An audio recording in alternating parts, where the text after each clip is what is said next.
Сапырам дейт өз калкынын күлдөрүн. Унутушуп баштан өткөн күндөрүн. Каалагандай сөз сүйлөшүп уратышты. Көргөзүшүп кызматтагы сүрлөрүн. Дагы айтам, бийлик элден куралган.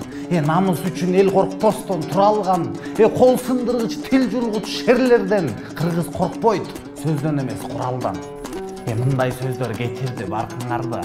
Бул кылыктар өчөштүрдү калкыңарды. Бийликтен кетире албайт дегендер, эстегиле, унутпай артыңарды.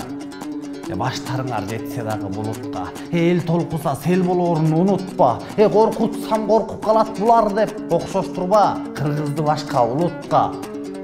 Көпчүлүктөн сактай албайт акчадагы. Унчукпаса сөздөр чыгат башкадагы. Сөздөп эле каалагандай сүйлөгүдөй эл силерге бала эмес бакчадагы. Өз башыңа өздөрү өчтүгүйөт. Ишен албай эл үмүтү өчүп күйөт. Түркүн сөзү күндөн күнгө чоңоюп, айтпайм дейсиң, сөздөрүнө көчүп күйөт.